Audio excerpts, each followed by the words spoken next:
yan. But that only applies kasi ginamit to ng mga ibang luminaries eh. Pwede mo yan i-apply kung valid yung warrant.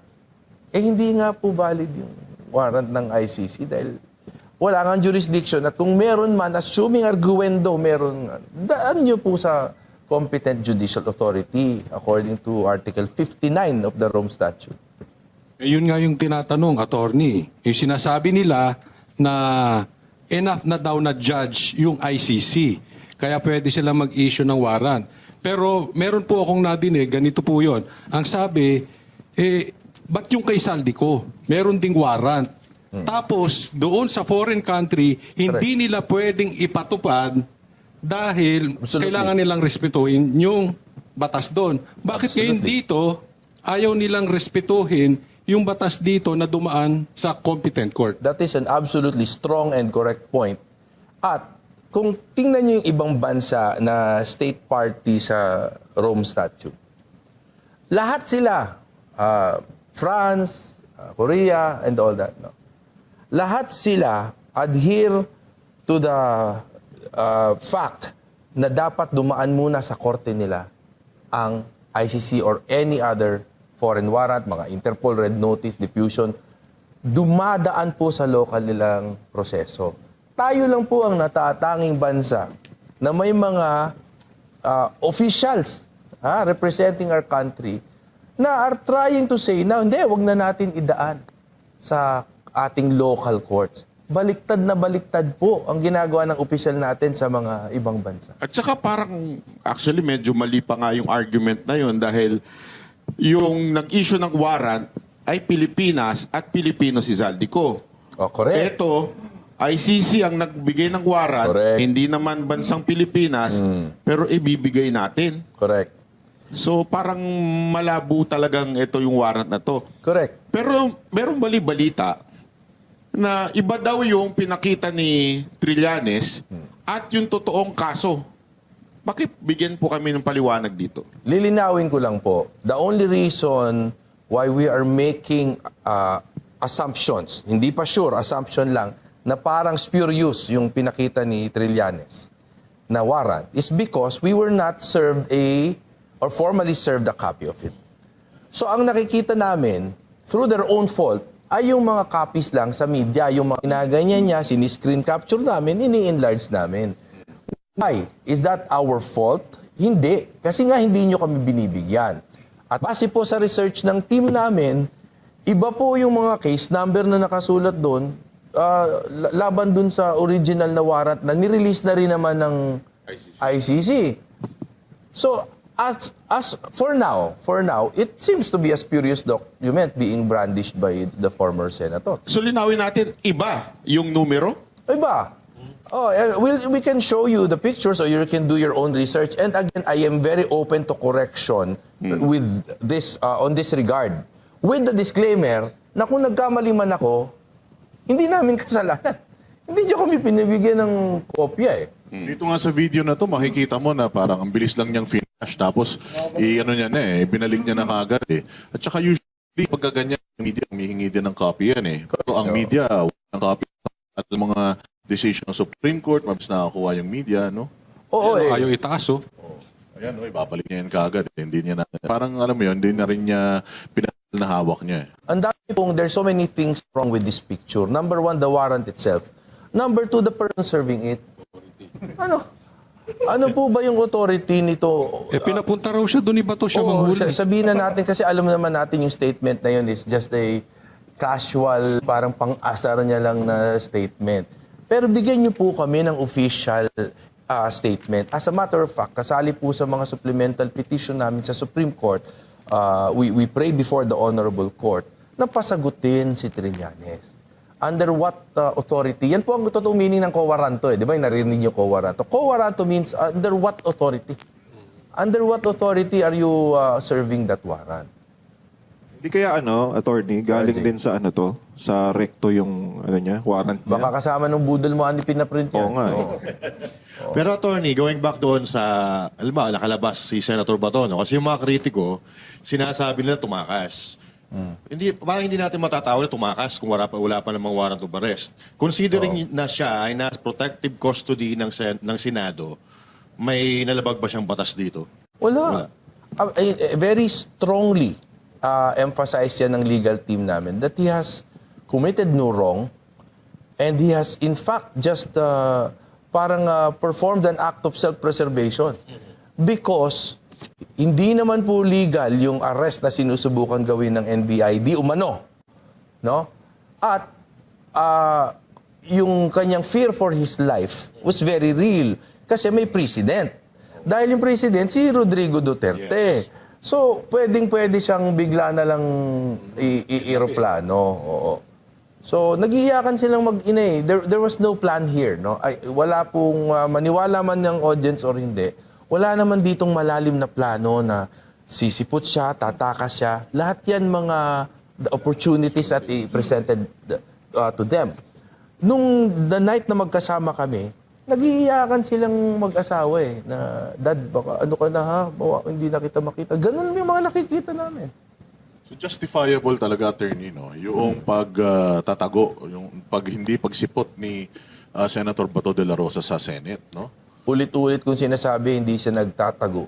Nagtataguyod siya. Yun ang lagi kong sinasabi. He is upholding our sovereignty. Pero attorney, kailan papasok si Senator Bato? Kailan ka papasok? Kailan papasok ulit? Oo.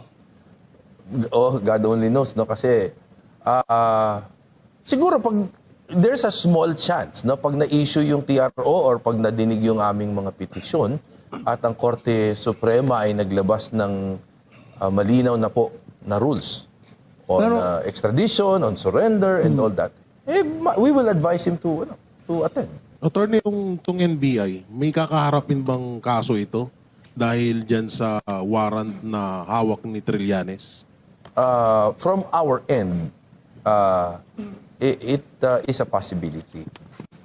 Kasi yung client namin ang directly damaged ng mga accounts nila, di ba? In fact, he was threatened ng deprivation ng life, liberty, and security. And nasugatan siya, nadapa siya, na-threaten yung kanyang pamilya, natakot sila, sleepless nights, di ba? Nagkaputukan ba? Nagkaputukan. Of course, there was an attempt to stop his participation in the legislative proceedings. Di ba? Marami na kayo narinig siguro na violation yan of the parliamentary immunity, Article 145 ng Revised Penal Code. Sa totoo, yung opinion ko, sedition yan eh. Sedition, hindi inciting, sedition mismo. Kasi sa sedition, public, tumultuous uprising, armed, to prevent the function of the legislature or any branch of government, no? O nandun lahat eh. Public, ang dami nila, tumultuous. Ilan yung may 2 babae, 3 lalaki, basta more than 3 naman.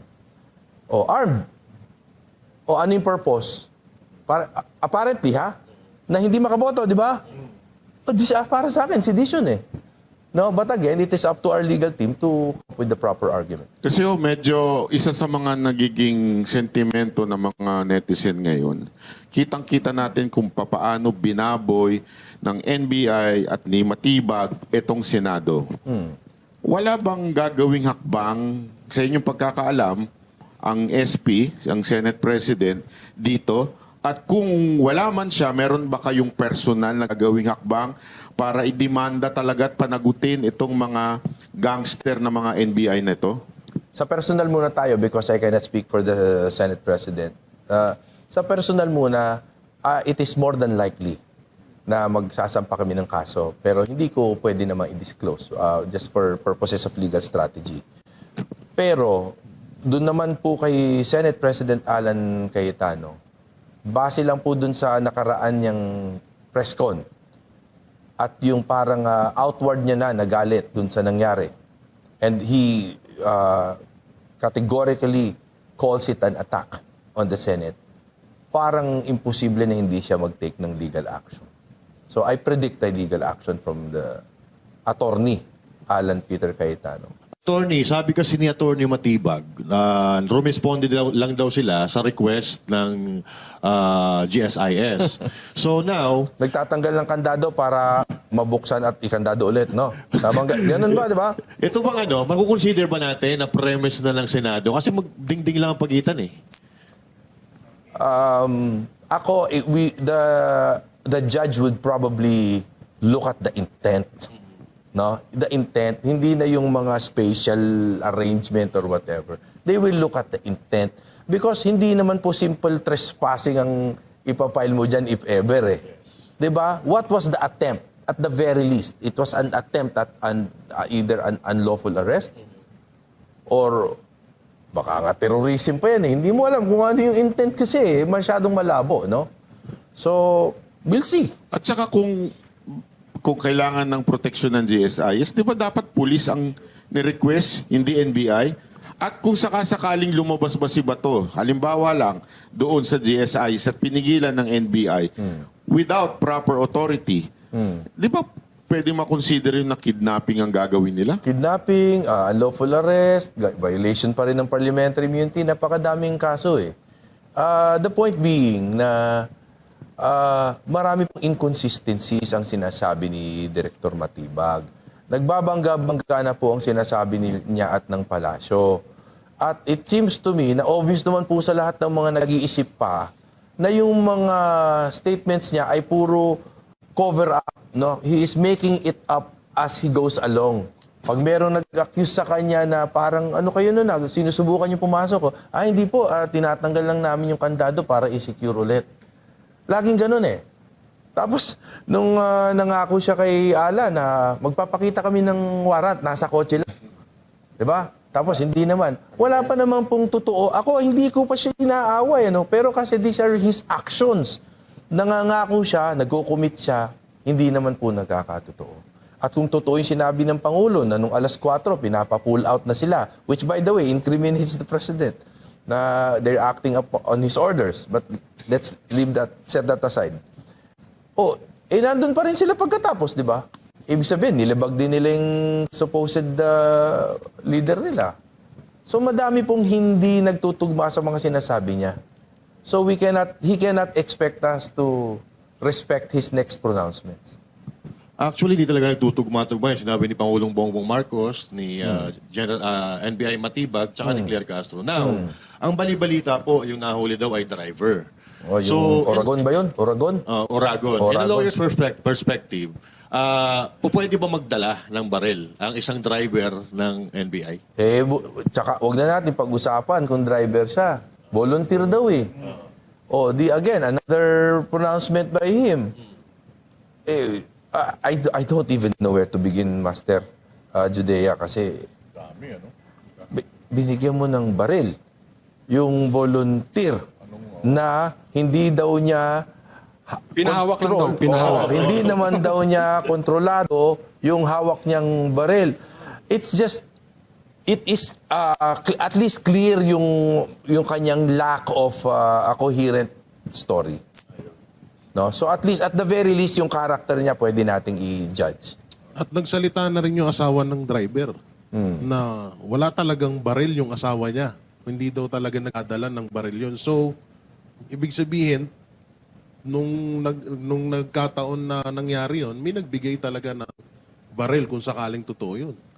Bawal yun, walang lisensya siya. Bawal yun. Hindi ka pwede magawa, wala ka lisensya. Hindi, meron daw pinagbitbit. Yun ang dahilan nila eh. Inutusan lang magbitbit.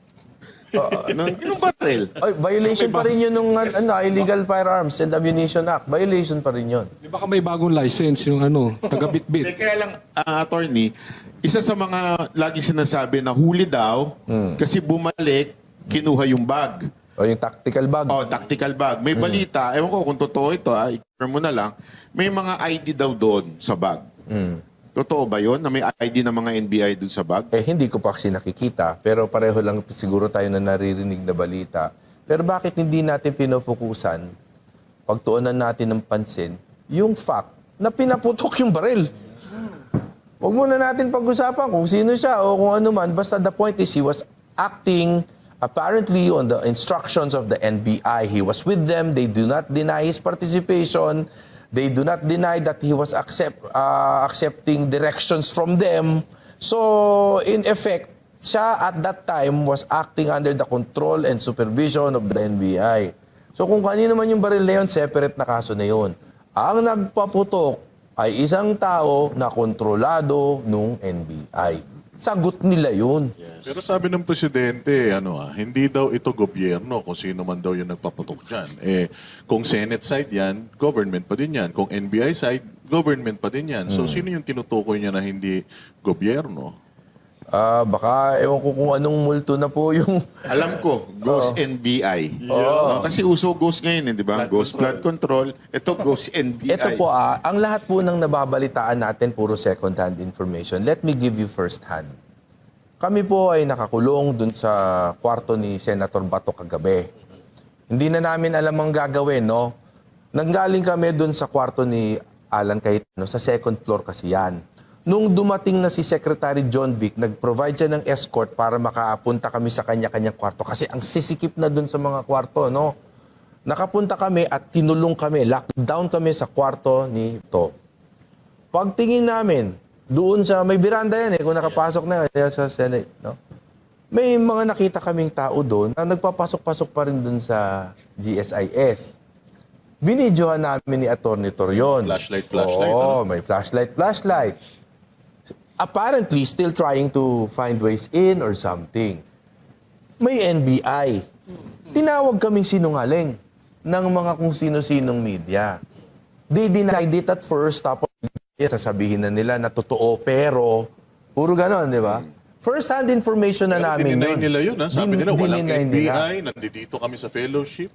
If you notice, i-attempt muna nila na i-debunk Pero pag sila ay napahiya na, pepektosan nila ng konti, pero sila pa rin yung panalo. Pero ito, may first-hand information na ako mismo nakakita, kitang-kita ko po with my own eyes, NBI. So, huwag niyo po kaming sisihin. Nakita niyo po Hindi ba? NBA, ha? Hindi. Kasi minsan baka NBA yan. May number 33 sa likod. Hindi kaya NPA. Hindi din. NPA. Attorney, meron silang bagong narrative ngayon na sinasabi nila, ito daw yung nangyari dito, parang pakulo lang daw to ni Senator Cayetano. Para makatakas si... Oo. Ikaw, nandun ka dun sa loob nung Senado. Can you explain your experience mo? Paano natin i-debunk yung sinasabi nila na kasi si Trillanes din nagsimula niyan na pasimuno ng ni Cayetano para yung simpatya mapunta sa kanila. Alam nyo, noong araw, nagbibigay pa ako ng konting benefit of the doubt dyan kaila Trillanes, kaila Matibag. Kasi iniisip ko, baka politika lang yan. Pero ito, these are outright lies.